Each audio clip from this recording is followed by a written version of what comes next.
We are recording, Brandon. Good. I'm glad we're recording. Yo. So, welcome. Thank you, Matthew. Thank you. Welcome to another episode of the Rap Thought Podcast with Matthew, who's doing Matthew things, and Brandon. Here we are. Here we do. big things. Big things. Big things. So, is this our last? No, this is not our last episode of 2020. Second to last. Yeah. Well, what's crazy is our last episode will be episode 50 Dude, I didn't know if we for the year. That's pretty cool. We probably should have switched this one with the top, but the top albums. But No, that's all good. But yeah, that 50 is a milestone number. I feel like that's a decent number to get to as a new podcast. Yeah, congratulations. It's been a good ride. It's been fun to do it. Yeah. We started in February, and I think since then we've only missed 2 weeks. There hasn't been a week where we didn't put an episode out. I think we missed 1 week in the very beginning. I'm pretty sure we did. I don't think we did. I think we put one out every single week. Don't make me bring it up because I can't. Bring it up. If we did, maybe it was when I was hospitalized, but I don't think we. It's either that or it was when I was sick. Oh, when you bitch. So me having a ruptured appendix, I'm like, hey, I'm still down, but you get a little cold and we gotta pump the brakes. Yeah, that's pretty much what happened. Wow. But yeah, 50 is a good number. But we did release a couple bonus episodes, so that I think that balanced it out a bit. Yeah, I think we released 2 or 3 this whole year. Yeah. So, but yeah, that's been cool. But yeah, man, this week, like every other week, we got a new episode for you. We are covering Tyler the Creator's Flower Boy. Scumfuck Flower Boy is the proper title. But this came out 2017, I believe. If I'm not mistaken, it came out 2017. Okay, yeah. He did a lot of recording in 2015, 2016. Gotcha. And, you know, I heard you listening to it, but listening to this video that he did on YouTube, Flower Boy, the conversation. And I think in there, and then some other articles I was reading, this following Cherry Bomb, like he's referencing that quite a bit. And from what he was saying, it sounds like he got shit on quite a bit for putting that album out. And so this one, he wanted to go in a different direction. It was like, any feeling that I have, I'm writing about it. This is going to be more personal, more in depth. Yeah, which direction. I think that's always a good sign when an artist decides to do that. When they start to look inward and get more personal in their music, it usually means the music is going to be better and more received by the fans because they can connect with you on a different level. So before this album, he already had a huge following and he was extremely popular, and he put out some very not controversial, but just shock rap songs and videos and kind of, very abrasive language and craziness. And then this album is a complete 180 from all of that. And I think as a casual listener of Tyler the Creator and On Future, I've known about them since they first came out.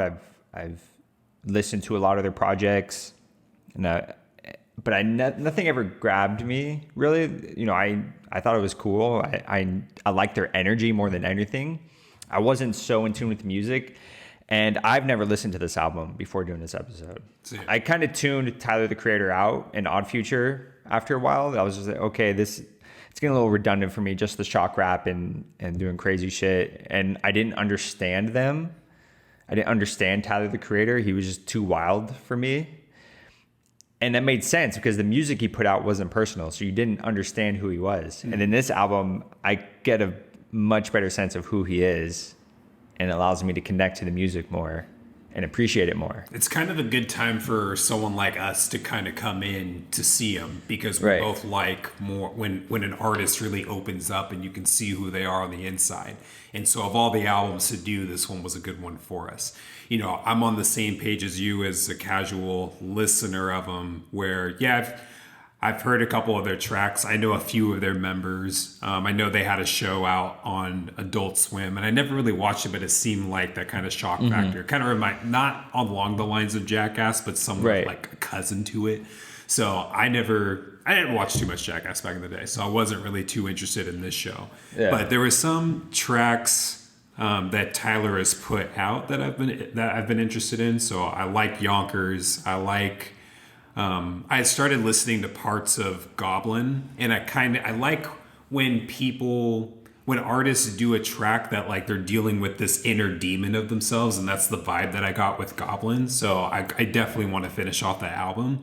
So, but I also really like Tyler's voice too. So there's some interest in his music, but as you're saying, with a lot of the content that he's talking about, that kind of makes me not hesitant, but I'm not in a rush to listen to him. It's like, okay, I'm just going to give it just stuff that I don't. Yeah, and I think when he came out along with Odd Future, they're not the artists themselves, but more of their fans annoyed me.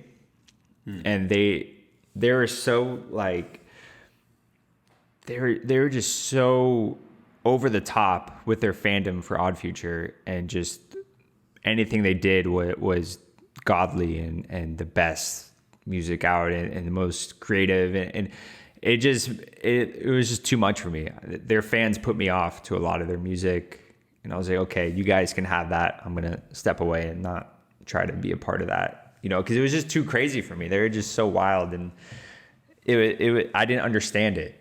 I didn't understand the type of fandom that they got. So if fans still have the artist's dick on their breath, it kind of puts you off from the artist? Not necessarily. I understand, like, I get fandom, but I feel like they took it to a different level. That was just crazy. It's almost like the Insane Clown Posse fandom. You know what I mean? Like, they're just die hard and, can't understand any type of subjectivity or objectivity to their music, You know what I mean? It's standing, but it's almost beyond standing. It's just like taking it to a different level. So that kind of put me off. And that's not to say all of Tyler the Creator's fans are like that, but a lot of them are. So I was introduced to them a long time ago.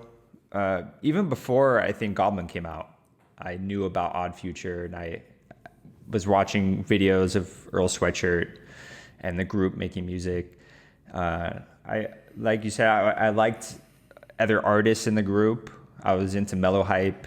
I like Taco and some of those other artists, and they're all dope. But I never got super into any of them. And Tyler the Creator, unlike you, I thought his voice was annoying to me.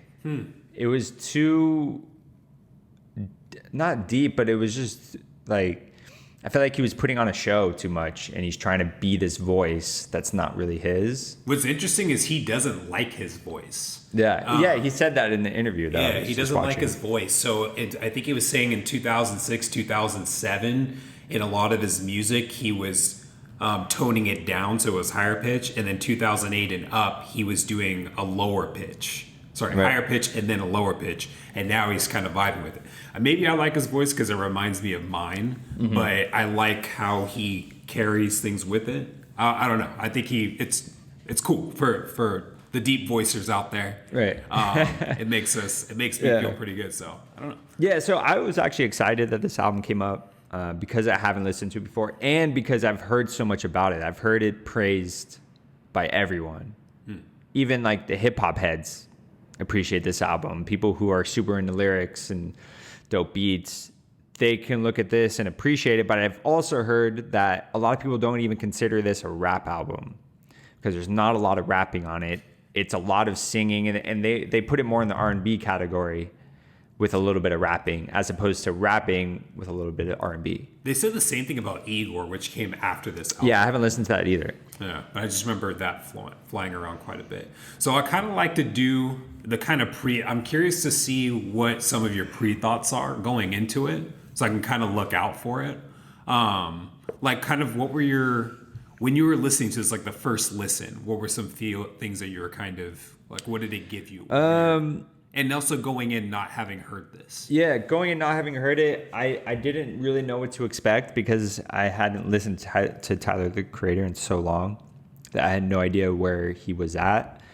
So hearing it, I just thought it was very aesthetically pleasing with how it sounded. It was very easy to listen to, and it was easy on the ears. Like, it was pleasant to just let it play, and the instrumentals and the beats and a lot of the sounds are really beautiful, and there's a lot of jazz influence. So that was kind of shocking, especially it's contrasting to his voice and his earlier music. And he was talking about that in his video too, where like when he's talking about having Lil Wayne on a track, like he wanted his high-pitched voice on this kind of slower, deeper kind of going beat and this bassiness. And I thought that was interesting. Some of mine were, okay, I'm going to a Tyler the Creator album. I don't really know what to expect. And production-wise, the first thing that came to mind was I don't like beats that sound like a local artist created it. Mm-hmm. And that's what I got out of, I want to say like the first, I would say spotty within the first 6 tracks or so, where they just didn't sound like I don't know how to like describe that, but behind it where it's like, okay, this sounds kind of cheesy. Right. So that was kind of like my first thought about it. And then there's something different when I read, there's like a couple steps for me. It's like I hear it the first time, I start reading the lyrics, and then if I can get around to it, if I can find a video where they're talking about their album, then my whole thought process begins to change. And just hearing him talk about, like, in his video, he talks a lot of production. And, I worked on, I forget which one it was, 911, Mr. Lonely, I think it was, where he recreated that like 25 different times. Where it started off one way, he had a hook in here, changed it up, switched it. But kind of like when he's talking about the work that he puts into it and the sounds that he hears, and then it makes me really respect his craft. It's like this is literally his child that he's very careful about. So I checked my first self where it's like, yo, you were just saying that those are kind of, some local artist beats that don't sound great, but he's like really putting a lot of work, and this is the sound that he wants. And it's like, okay, like, and he produced it. He produced the entire thing for me. I think that's a really notable thing to point out with this album, is that he became an artist, and he didn't just make beats and rapped over them. He created songs with structure and hooks and bridges and all sorts of stuff. So he basically built the sound up from himself, like a Lego set. He just added layers onto everything and built everything up. And occasionally taking a brick out and exchanging it for a different color. Right. Yeah. So it's pretty incredible when you think about it. Him rapping, writing the songs, getting all the features, and just basically producing the album himself, and trying to bring his vision to life. Definitely bringing some vision to life. And so for me, like, it definitely goes from, even if you don't like it, you have to respect it at the end of the album. And so I left respecting it a lot. I'm not saying I didn't like it. There were parts that I really liked, some that I didn't, but I really respect this album. Yeah. So with that said, let's jump into it. Let's jump in. So we start off with Forward, which is featuring Rex Orange County, which I'm personally not familiar with. I have no idea who that is. Yeah. But I really like the first verse. And I think this is one of those things throughout the album where you were talking about kind of the antics and stuff that Tyler goes through, or that he does in other music and shows and whatever else. And when he drops this first verse, I'm not a Tyler fan, we're casual fans, listeners. This is like a growth kind of thing of like, oh shit, this is definitely not what I was expecting from him. It's basically him questioning himself. He's putting himself on the spot, and he's questioning his purpose, his sexuality, his fame, his fortune. He's bringing a lot to the table.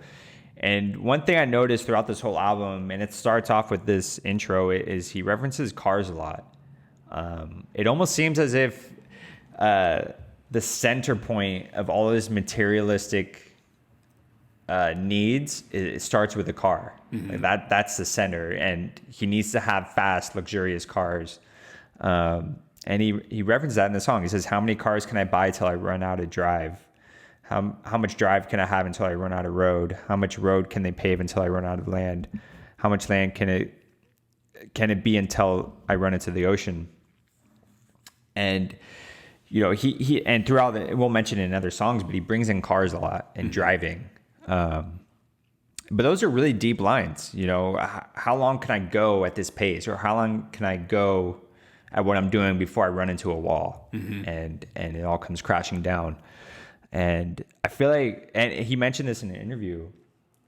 While he was making this album, or before he decided to make the album, he was at a low point. He thought, you know, I need to make this album incredible or I'm nothing. Like right now I'm nothing. I haven't done shit. And no one's looking at me the way they should be. So he was just kind of like threw his hands up in the air. He's like, okay, I'm just going to make this album. You know, I've never made anything like this, but fuck it. I'm going to do it. And I'm going to put my heart on my sleeve and see what happens.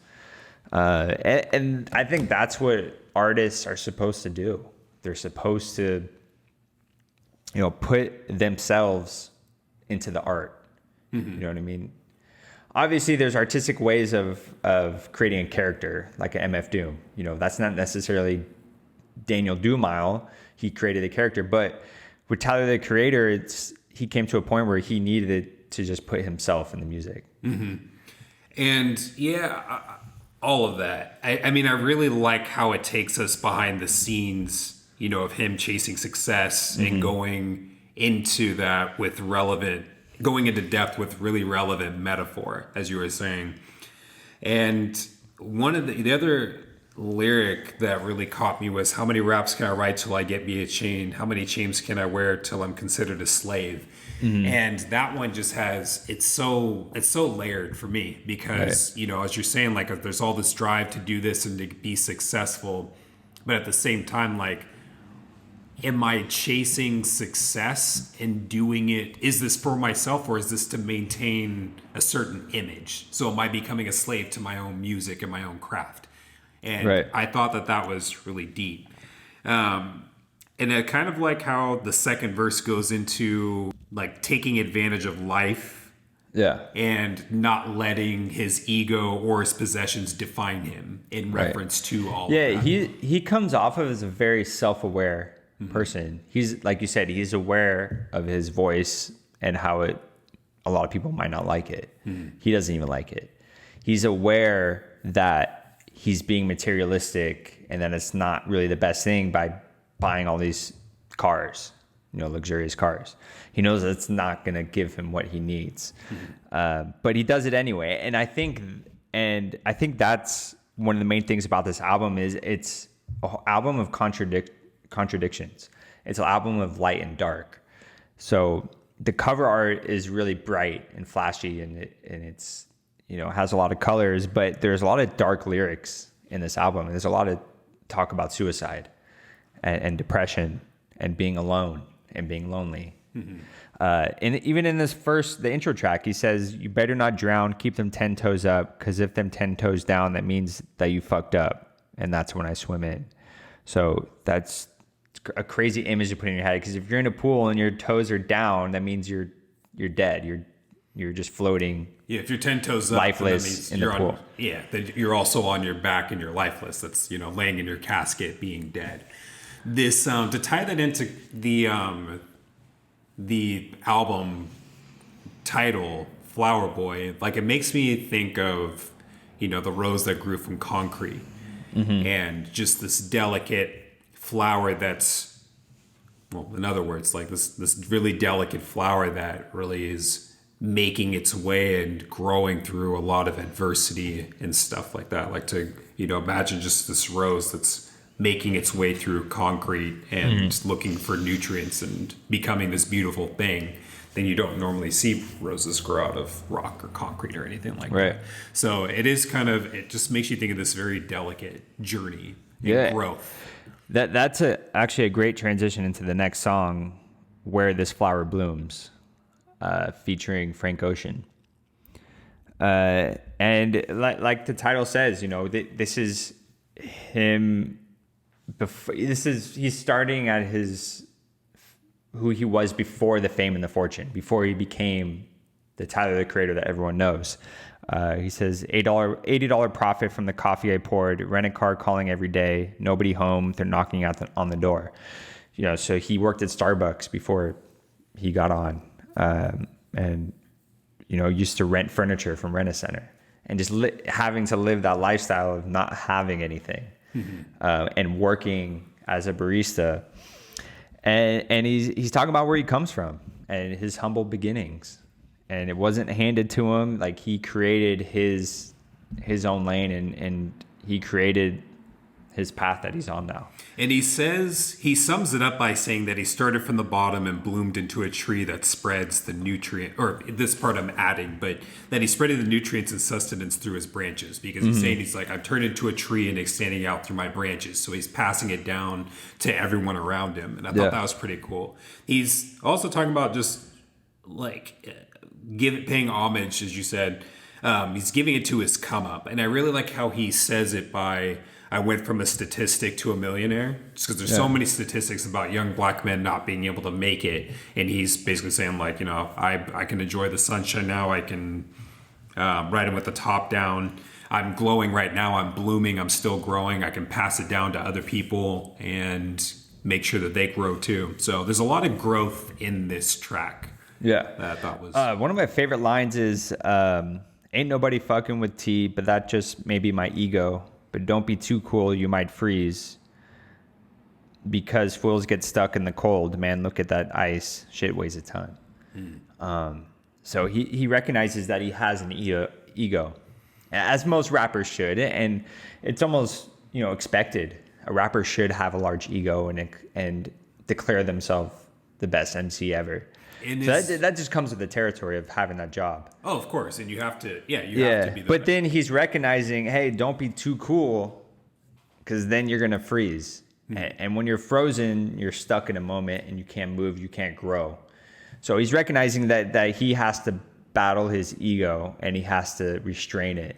He has to check himself. And in the video, he was also talking about how, I forget what he was referring to, but he felt that he was not necessarily a pioneer, but a prominent person doing a particular sound. And he doesn't get enough credit for it. So when he was saying, ain't no one messing with that, with T, like, I have to check my ego because maybe I'm not that big in that. But he feels like he's being overlooked quite a bit. So, but it's like, either I have an ego or I'm being overlooked, but like I need to check that. Right. So I thought I like that line too.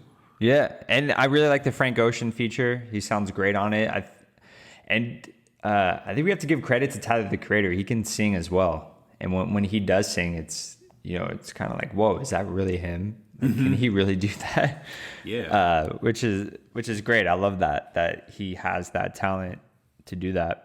And I really like the production as well. I mean, it's a very pleasing song, and it's catchy.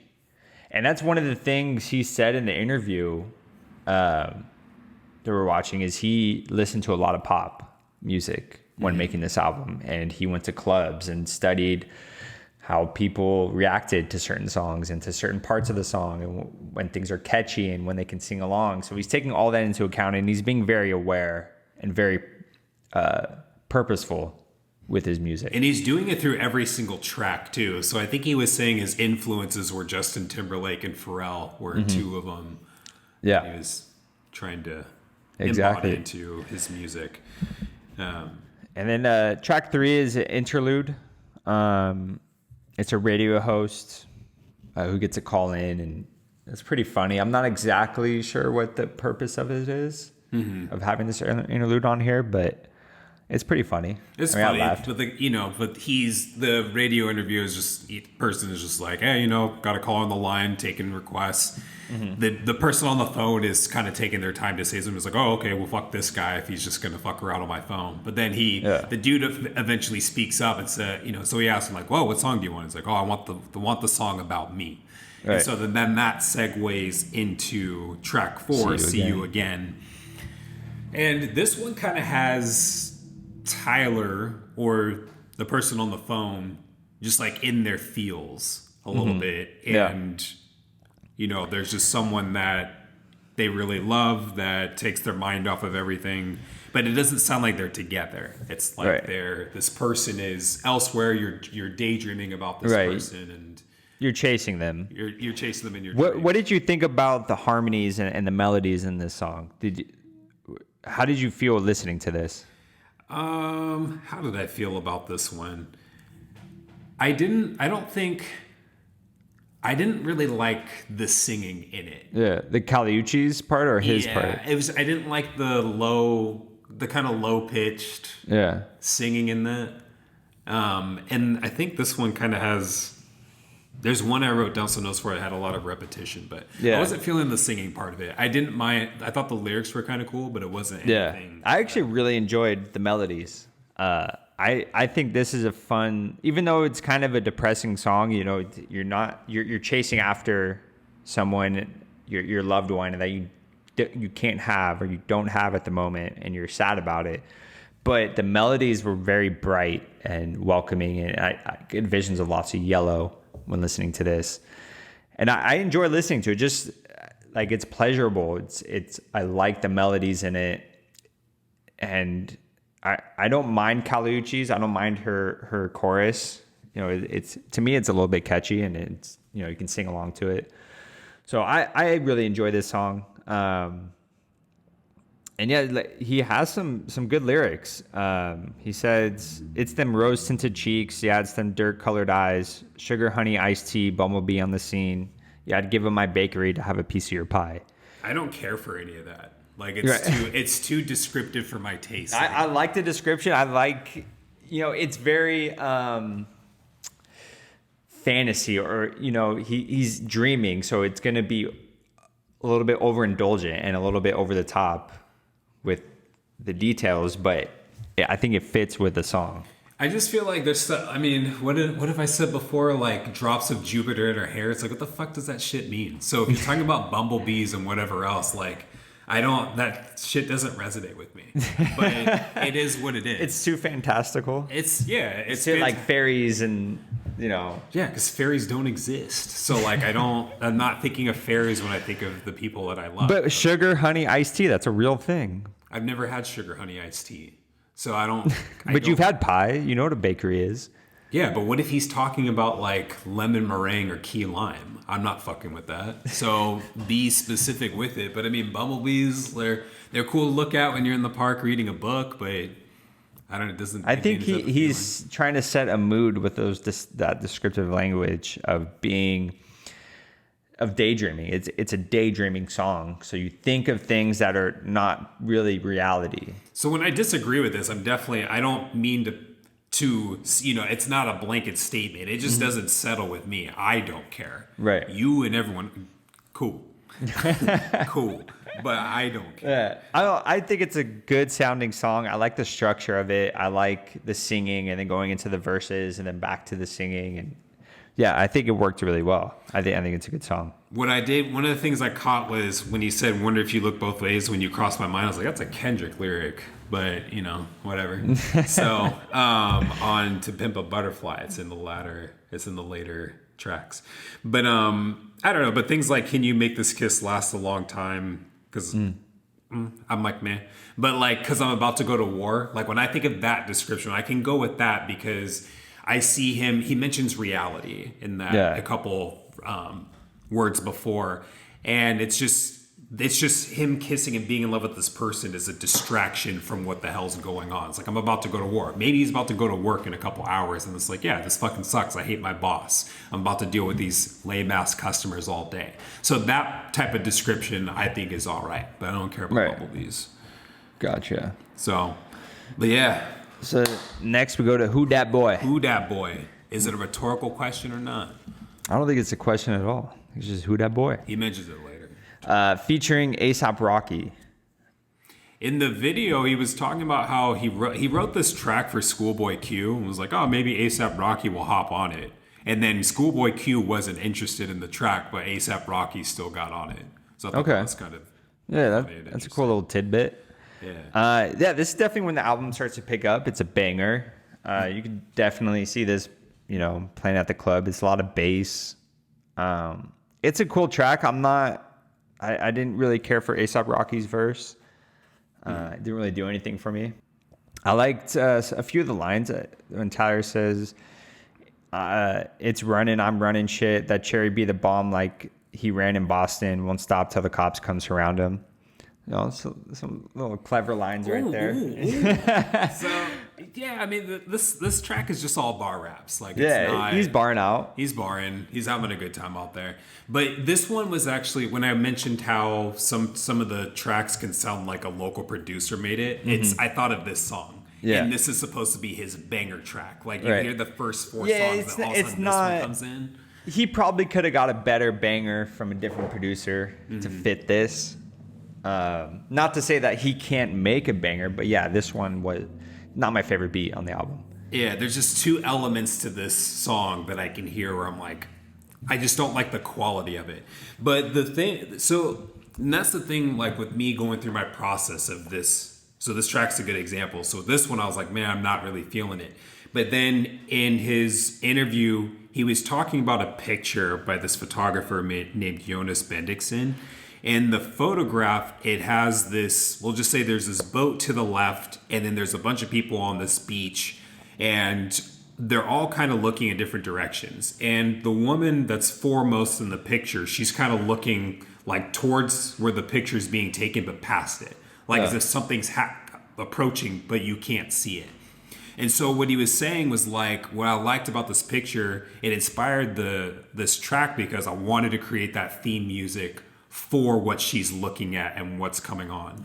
And I was like, okay, that's actually pretty cool. Because like in parts of that song, you can hear, there's like parts where it drops and there's just, especially in the beginning, where it sounds like some, I don't know, 40s movie where like something crazy is about to happen. Some monsters, low budget monsters approaching that you can't see. And so I thought that was pretty cool of like making a song based off of this little snippet of something that you saw in a picture. I like that inspiration. I think that's really cool. Yeah, it's dope. It's dope when you get an insight into how things come about for the artist. Because, you know, as a listener, you can never guess that or try to imagine that, you know, unless the artist tells you exactly what he was thinking when he made it. Right. So it's cool. Yeah, it's awesome to get that insight. Yeah, and so it made me like that track actually after all of that, where I'm like, okay, cool. Gotcha. Like it has a story behind it, and that's actually pretty unique. That's pretty cool. So I really respect that track. Are you banging it? No. No. It's cool. Like I enjoyed listening to it. I'm not like, okay, I need to add that to my banging playlist. So look out for Matthew's banging playlist. We might do an 2021. Look out. We might do an episode on it. So next we got Pothole featuring Jaden Smith. What'd you think of the Jaden feature? It was cool. I wasn't mad at it. I wasn't blown away or anything. It wasn't like, oh my God, this is amazing. It was just like, okay, this is cool. Yeah. Tyler was talking about how when he was creating this track, it's almost like he had this vision for each track that he did of like, I want this person's voice on here. Estelle will be perfect. I want Jaden Smith on here. I want Lil Wayne on here. So for this one, he's like, I want Jaden Smith's voice would be perfect for it. But when I listen, it's like after hearing them and I listen to the track, like I don't sense the energy in Jaden Smith's voice. Maybe that's what he wanted when he did this. It's a very laid back song. Yeah. And laid back beat. Watch out for them potholes. Watch out for them potholes. Right. And it's just, it doesn't. Yeah, you feel like you'd be a little bit more alert if you're watching out for potholes. Yeah. You know what I mean? Yeah, exactly. It's like, yo, those are, especially the story. They're going to fuck up your car. Yeah, they're going to fuck up your shit for sure. So this is another song, like I referenced earlier, that is centered around driving and cars. So it's like I said, cars and driving is kind of a center point for a lot of what Tyler talks about, or it's easy for him to come up with metaphors relating to driving a car.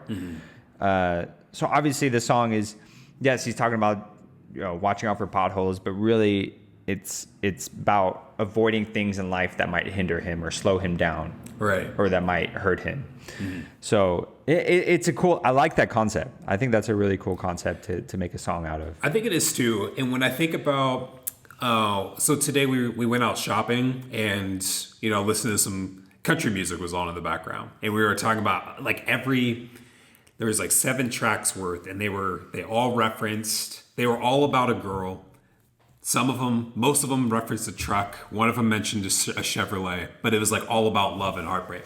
And so it kind of brought up the discussion about how every genre definitely has a couple focal points that almost if there's a starter kit for country, a starter kit for hip hop. Right. For me, if I'm stereotyping, to be fair, country, it's like, okay, you need to have a truck, you have to have boots, whatever else. For hip hop, drugs are preferred. And this is maybe mainstream. I know that when it gets underground and what people consider like dope, that's not always the case. But in terms of mainstream, this is what you usually hear.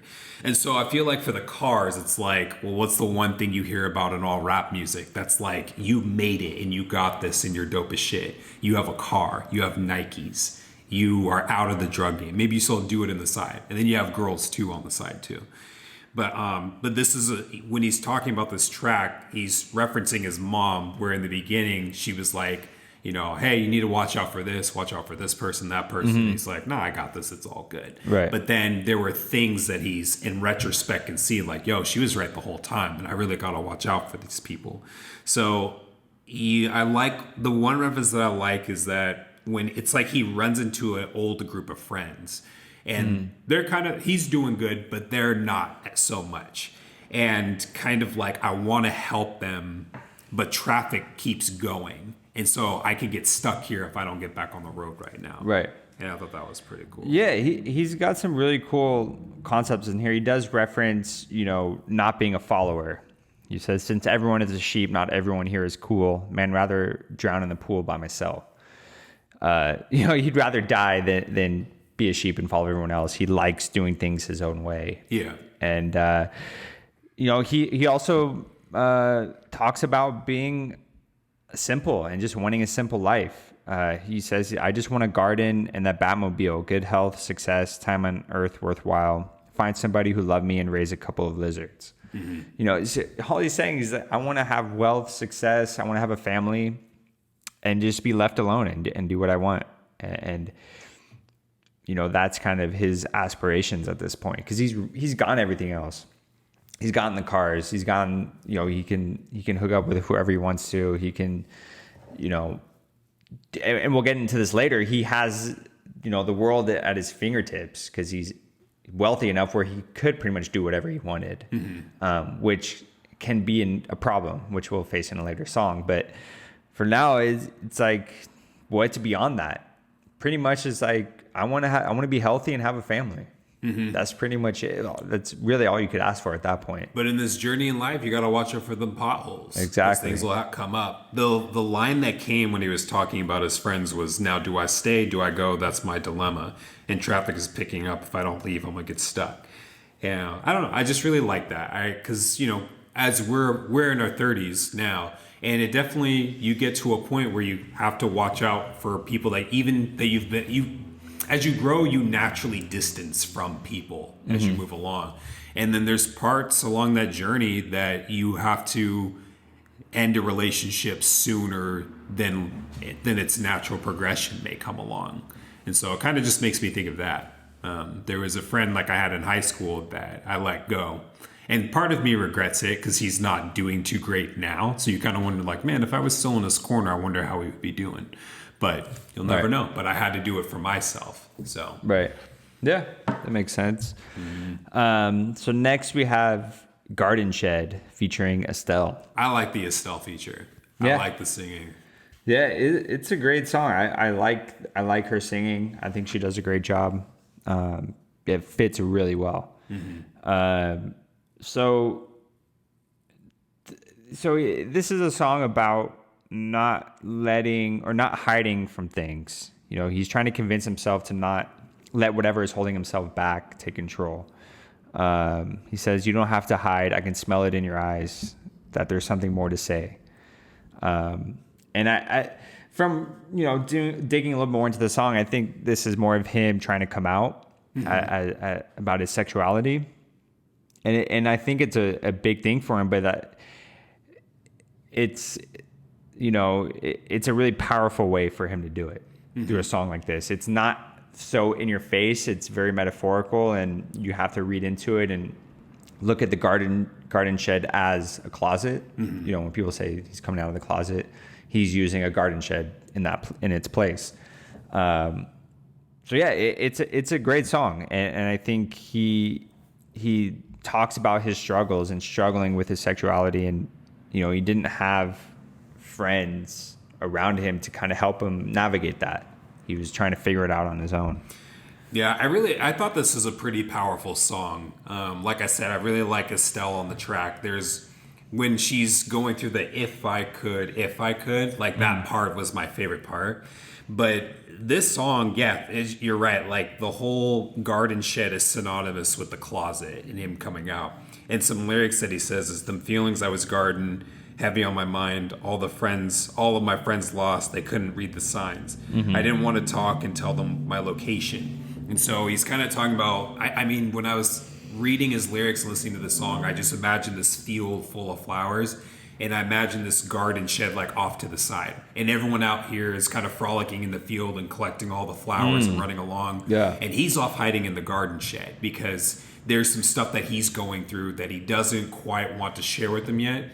Because just like that longing to be a part and to be a part of people. But if I tell them, they may cut me off and they may not fuck with me anymore. Right. And so, and I feel like this is a struggle that all people that haven't come out yet deal with. And so I thought that it was just kind of a cool insight because there's not a lot of tracks out there in the world about this type of stuff. And I feel like it's really important. Right. Especially from a male hip hop artist. Exactly. Yeah. Especially because that's so like, it's so like, nah, don't talk about that shit. That's stupid kind of thing.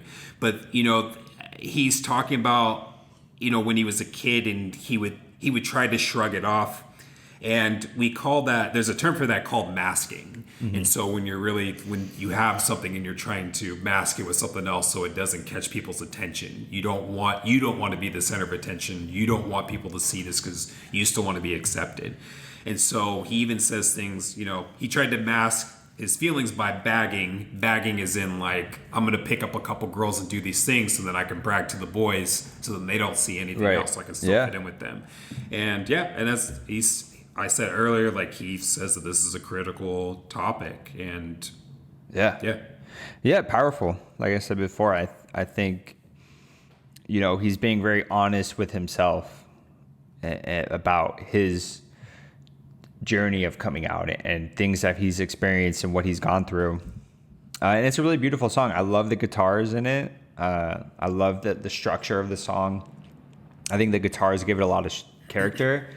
Because he mentioned in the interview that he was listening to a lot of prog rock, and he, you know, wanted to incorporate more of that sound into his music, and I think it fits really well. It adds a little something more than you usually get with hip hop or rap tracks. You know what I mean? It just gives it a little extra seasoning that you're not used to. I agree with that. But yeah, I just thought all around it was a great track, and you know, definitely one that I'd go back to before this pod, and like going back to some tracks. Like I'm gonna go back to this one a few times. So I don't know. You know, now that I think about it, like Pothole kind of going into like looking out for people, but we kind of, if we're looking at this, if we were to think back of, you know, what's his name, Travis Scott, and how he's taking us on this ride. And we've talked about this in other episodes. Like, this isn't quite where you're hitting that zenith, but you're beginning to kind of hit this lower point, and it gets a little dark in these next couple places. So Garden Shed, it was just more open below, and then Boredom, we're kind of dealing with the same thing. I got hints of anxiety and depression. And I think especially with the pandemic, so this is 2017 and we're in 2020, I think the pandemic made me think deeper into this song than I would have if I listened to this album when it first came out. Yeah, that's a great point. I definitely agree with you. I think this song probably resonates with a lot of people right now. And for different reasons. And this was the song that I was referencing earlier when I was talking about, you know, Tyler has the fame and the fortune. Okay. Well, that opens a lot of doors for him. That allows him to pretty much do whatever he wants. And for us, we look at him like, oh, how could you be bored? You know, you could go out and do whatever you want. And he mentions that he's like, I'm in a tax bracket where like I really can do whatever I want. But I mean, we've all been there. I mean, I remember in high school, there's a time like he said in his video, like I'm laying on my bed, just staring at the ceiling where I had a bunk bed. So I'm staring at the top bunk. Yeah. And like, there's friends that are calling, whatever, but sometimes you're just not in the mood. Maybe that's a form, you know, some type of depression where you're just like, I don't really feel like it today. Right. So, and I think it was probably confusing for him because he said that in interviews, like, I am in this tax bracket where I could have done anything. Why am I bored? Like, what is that? And I think you're right when that's a little bit of anxiety and depression when you have those strong feelings, yet the world is open to you. Mm-hmm. There's no reason to be bored, like on paper.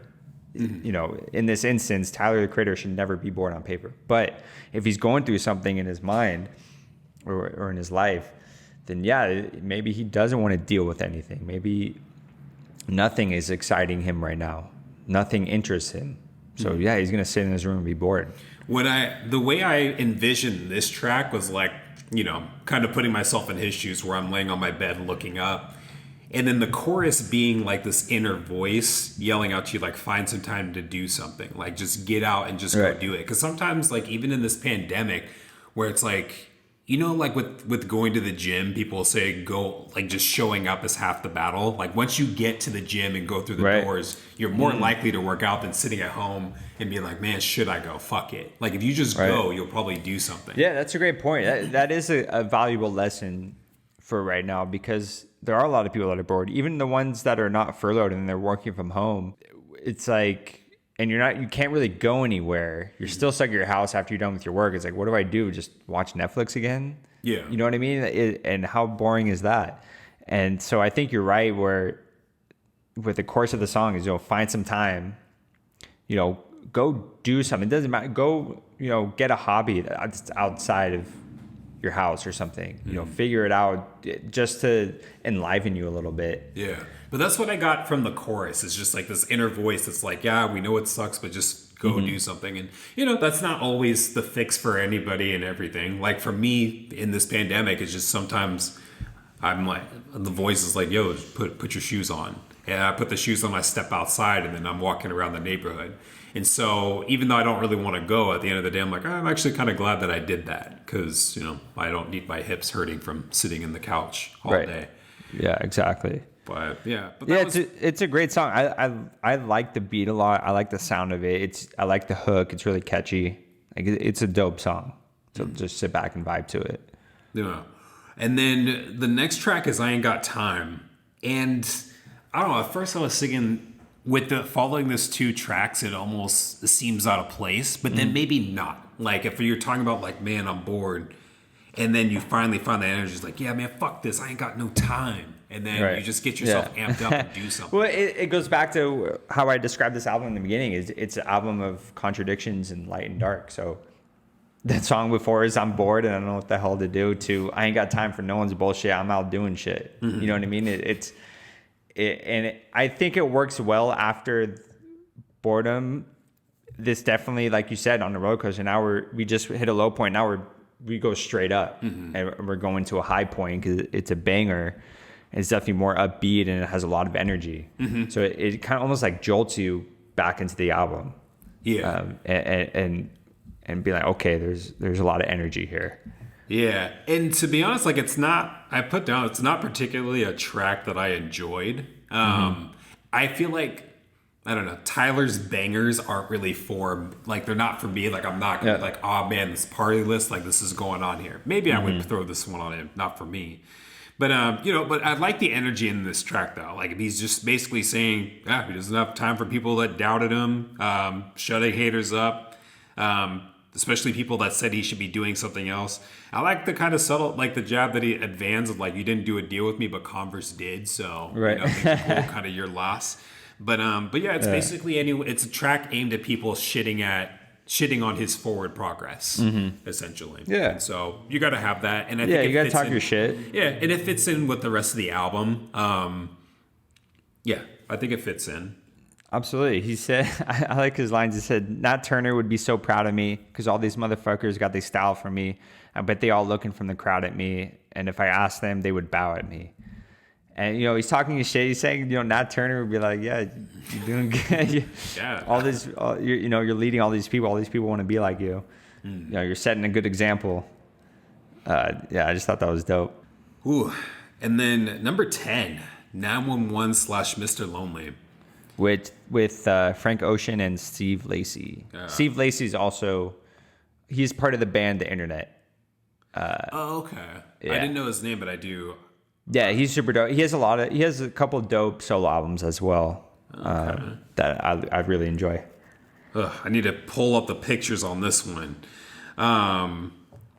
This track, the first part, I thought the first, I don't know, I guess I blended all together. Mm-hmm. 911 Mr. Lonely. So, he's just talking about, or no, these are, took some lyrics down. I'm the loneliest man alive, but I keep on dancing to throw him off. And maybe this is thinking too deeply, but if we're talking about this album going through a roller coaster thing right now, like I think of that line kind of explaining I Ain't Got Time following Boredom and Garden Shed, because they were very low profile. And then all of a sudden we had this high energy track, and then Right. Mr. Lonely is another deep track where he's talking about himself. And if he's doing things to keep people like, no, there's nothing wrong with me, go look over there. That I think is what that track was. Gotcha. Yeah, that makes a lot of sense. It's him, like you mentioned before, masking, just putting on this dance so that no one will come up to you and be like, hey, like, what's going on? Like, Yeah, no, I'm fine. Just don't worry about it. And a lot of people are like that. I'm starting to see, through my job and just people I know in life, like I think dealing with issues head on and also asking for help is a really hard thing for avoidance. a lot of people to do. Yeah, it's avoidance. I think it, like you said before, it stems from anxiety as well, of just being anxious of dealing with something. So they just avoid it altogether. And Mr. Lonely kind of, I got the impression that he was in some type of relationship that ended. Either you're in a relationship that ended, or you're still dealing with not having someone to enjoy moments with you. So he talks about how he has a sold out show, but it essentially doesn't matter because there's no one to share that moment with. So he's thirsty as hell now. So he's just kind of acting wild and do what he wants. No. And no point, as you mentioned, driving is a big theme in this album of like, there's no point driving around with the top down with full tank of gas because you're not riding shotgun. I don't have you with me. Right. And yeah, I thought that was, in terms of Mr. Lonely, like he's very, very upfront about what he's talking about in this track. And when it transitions to the second beat, this is my favorite beat in the whole album. Wow. I thought it went hard. Yeah. But it reminds me of the first song, Forward, where he's dropping you these very deep lyrics. Yeah. And one of the one that resonated, I think out of everything in this album, it really resonated with me was, I might end up reading the whole thing, hopefully not. They say the loudest in the room is weak. That's what they assume, but I disagree. I say the loudest in the room is probably the loneliest one in the room. That's me. Attention seeker, public speaker. Oh my God, that boy there is so fucking lonely.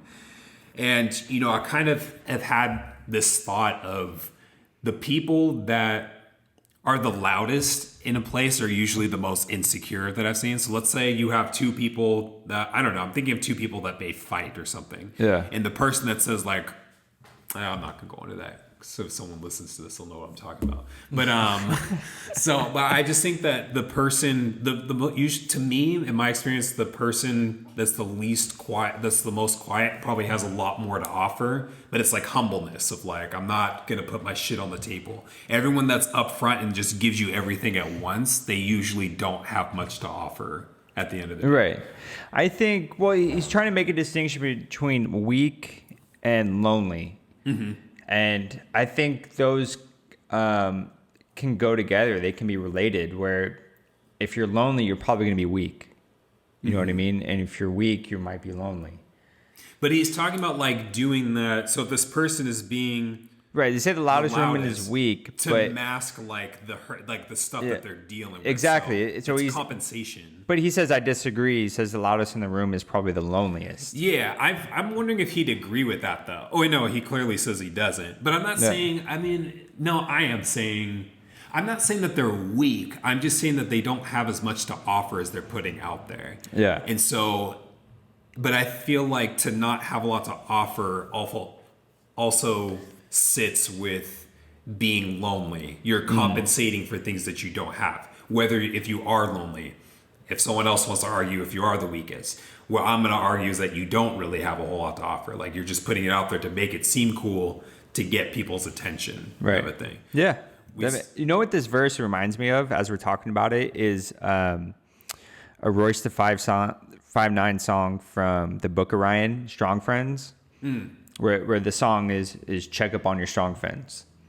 So your strong friend could be the one that's loud and gets the attention and commands the room, but really that could just be a mask for what they're dealing with on the inside. And it's like Roy says, you still need to check up on your strong friend. They still might be going through something, even if they're not showing it.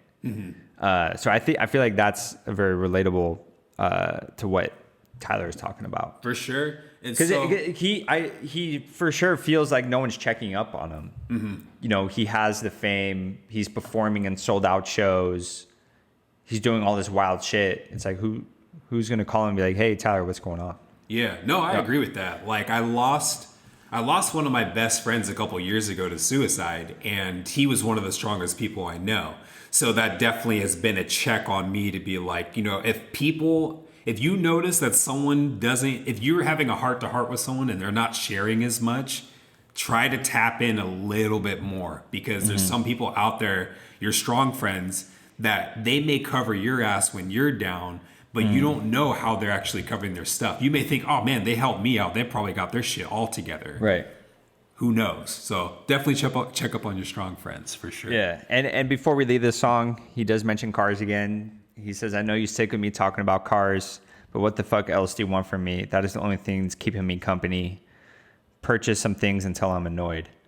So again, cars is the focal point of, okay, I'm lonely.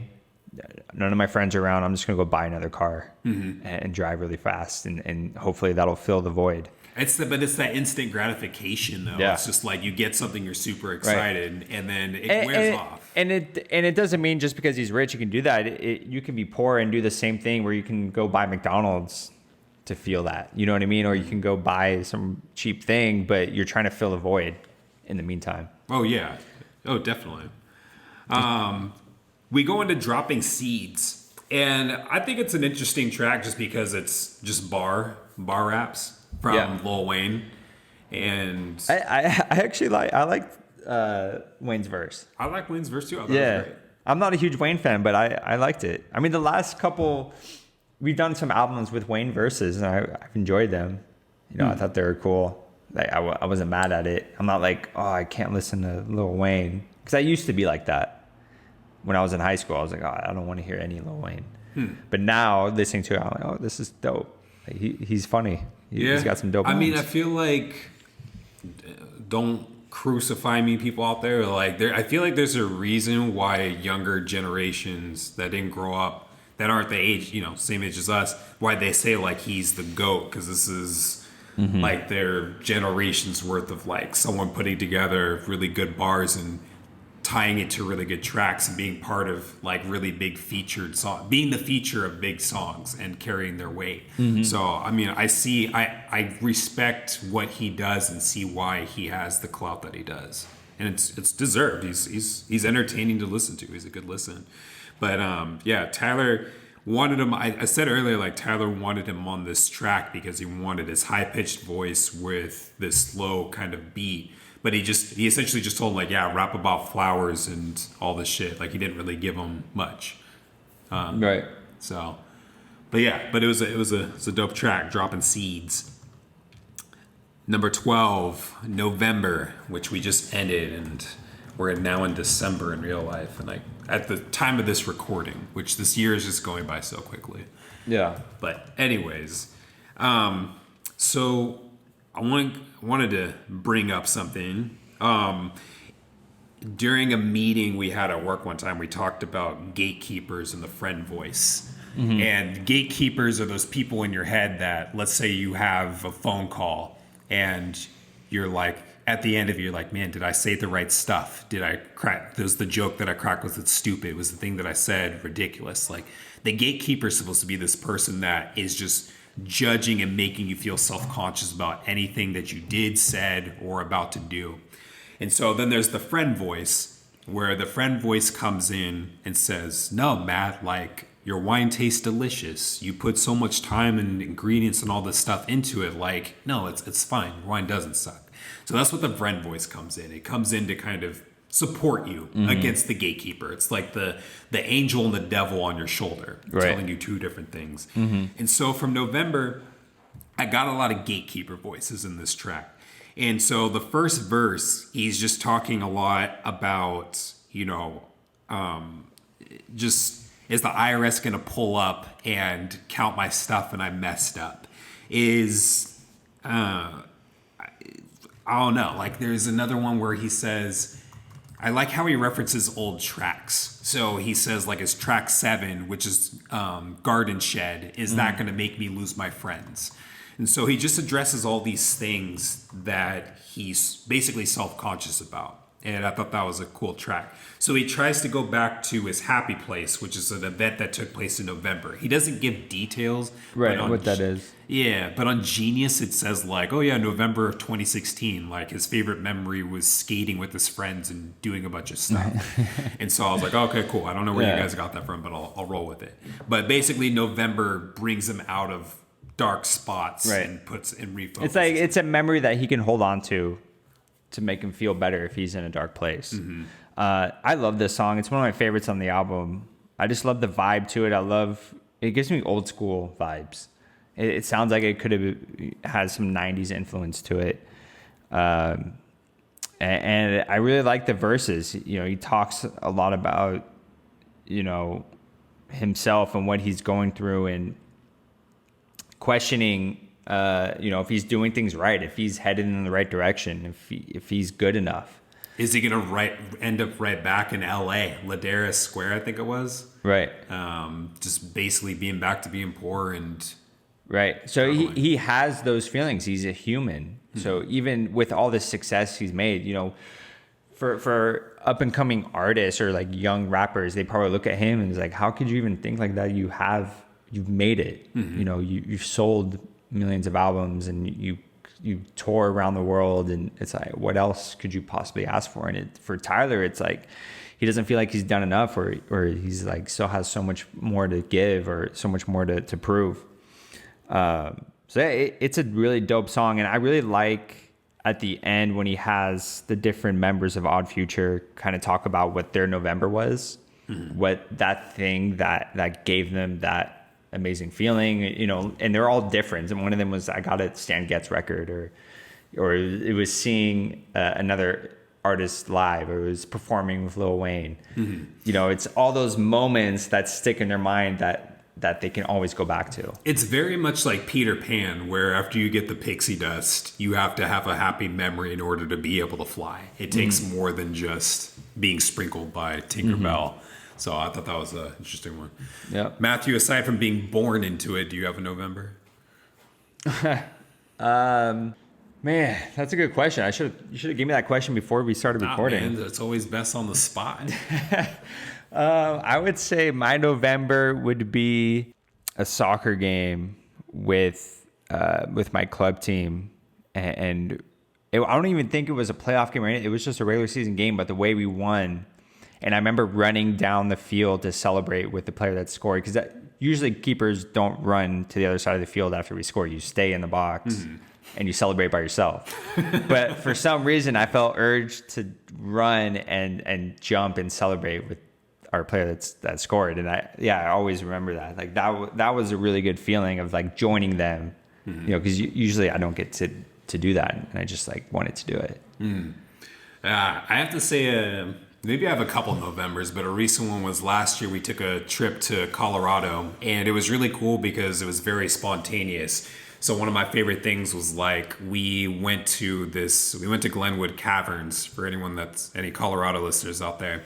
And that was just a lot of fun. It was a cool day. We went into the caverns, learned about crystals and stuff like that. And then we went to within the next hour, we went to hot springs. Mm-hmm. And so we went to this hot spring resort, whatever, and we were just chilling in, between 95 and 104 degree hot springs. And then it started snowing. So you have this like really extreme weather of it's fucking cold or it's really fucking hot. Right. And then later on in the day, it's like, yo, we got some time. Like, are we going to go to Aspen or do we want to go to Fort Collins kind of a thing? And it was just a very spontaneous trip, just no worries. And any decision you make, you don't know what's going to happen, but it's going to be a good one that builds memories. So it was just this very vacation-esque time where there was no wrong answer.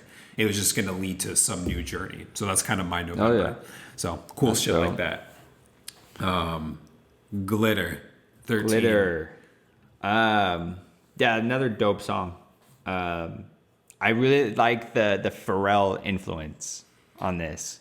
With the singing and the chorus. You could tell he listened to a lot of Pharrell when he made this song. The chorus is great. It's very catchy and it's bright and it makes you feel good. It's very hopeful. And he's talking his shit. He's talking about being in a better place. And he definitely changed his voice up on this. It's much higher than the rest of the music, the rest of the album. Yeah, it definitely is. Yeah, I don't know. I didn't like it's parts of it sounded kind of corny, like the feel like glitter. Like I don't vibe with it too much, but the track definitely exudes confidence and hope, and he's feeling good and feeling great like glitter. So it kind of is this is basically the last track. But it kind of it makes you think of like the whole album in total. And it's like, despite all this, like I feel pretty good. Like things are, I have my ups and I have my downs. But as Matt said, like I'm still human at the end of the day. This is natural and it's fine. But like I'm good. I'm fine. So that's kind of the message that I got from this track.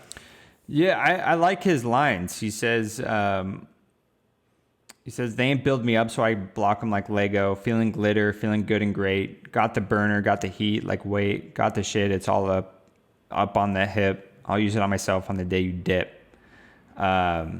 Which is kind of he's feeling glitter and feeling good, but then he's like, I got a gun on me and I'll shoot myself if you leave. I was like, what the fuck? Nice. He got some crazy lyrics sometimes. Yeah, it's dope, and you can sense that he wanted to invoke a certain feeling on the listener, in certain environments, where I feel like he would love to play this song at a club. Oh yeah, and get people into a certain mood when this is played. Mm-hmm. He definitely had a purpose for this. And I think you can almost blend in the last track with it, because I feel when you put out that type of message, when I imagine this album like a show just ending or a movie, and when you beat a video game, sometimes it'll show clips like throughout the game, like as you go through different parts of the credits. Like I imagine that happening, of just replaying different parts of the album, but at the top it says "Enjoy right now, today," as it's rolling the credits and flipping through the album. So it's just kind of like I wouldn't say it's a high note, but it's not a low note. It's just kind of like this even tempo that kind of carries off of the last track. It's an instrumental that it just kind of walks you out of the album. It doesn't shove you. It's not in your face, but it's very pleasant to listen to, and it's chill. And what's interesting is actually Pharrell is doing the vocals in the background, which is pretty cool. But yeah, it sounds like something Steve Lacy would make. It sounds like one of his solo tracks, and I love his production. So I was really into this.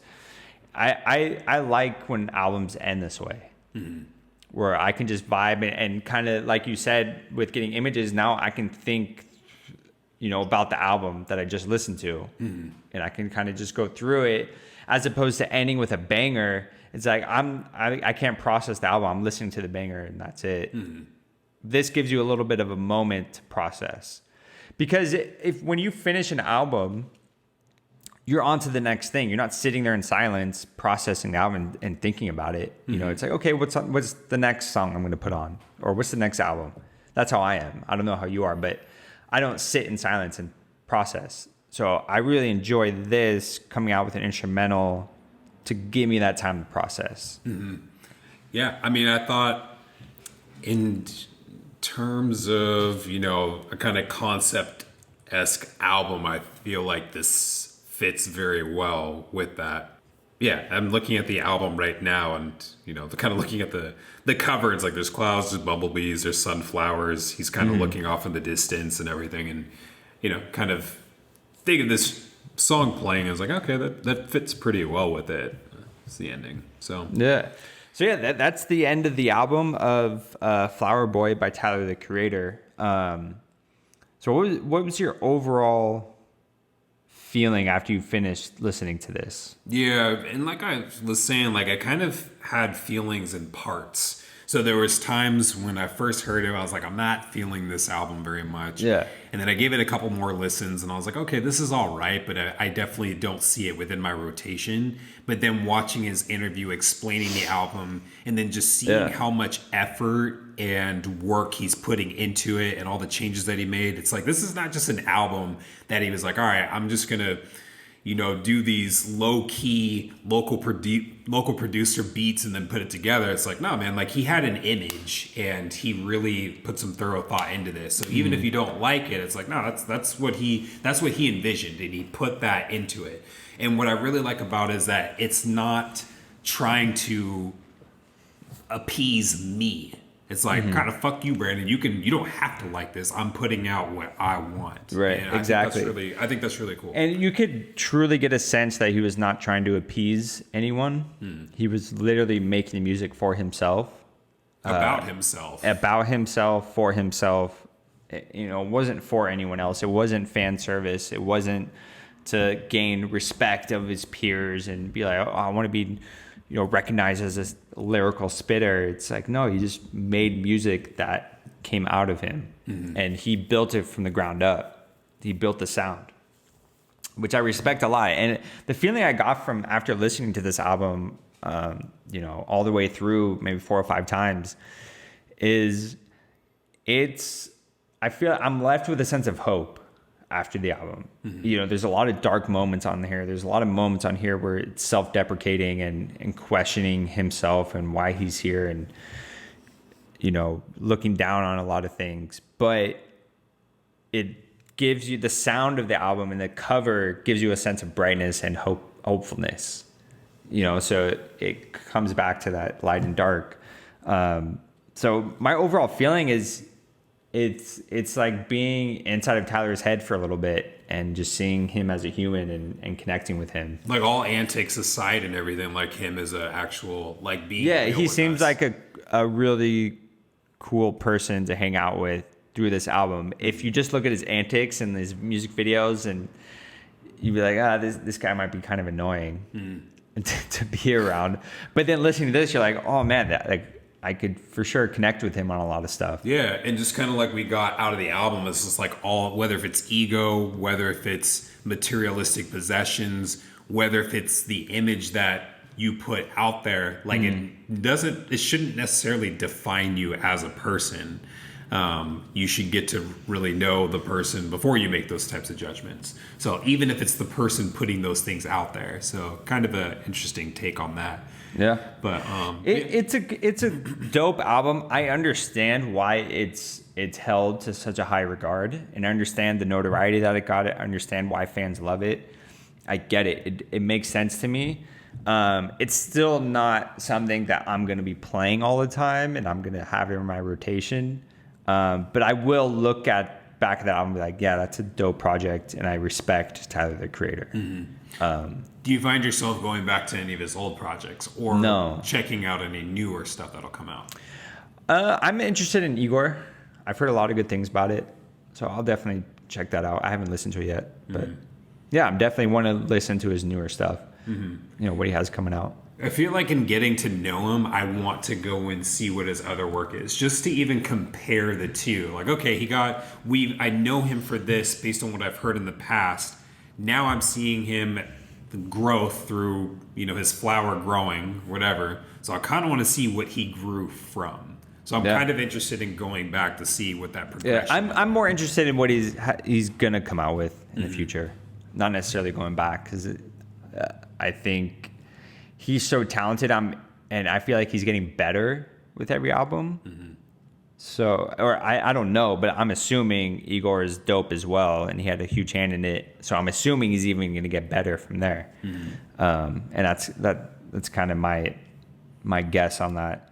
But it's a dope album. I think he's super talented.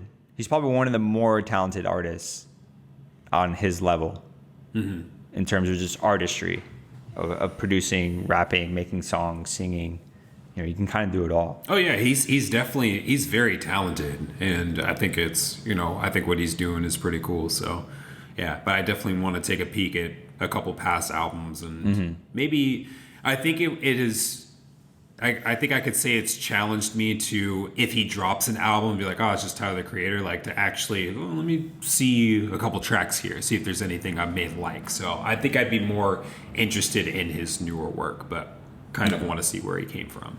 Dope. So that's how I'm feeling. Oh yeah. So that's our rap thoughts on Tyler the Creator, Scumfuck, Flower Boy. And we hope you guys enjoyed this episode. Thank you for subscribing and following us on Apple Podcasts, Spotify, Amazon, Stitcher, Google, all that fun stuff. Make sure to hit us up on social media at RapThopPod on Twitter and Instagram, Facebook. Hit us up anytime. That's We're everywhere. there. Wow. All right. Thanks for listening. Peace. Hey, bye.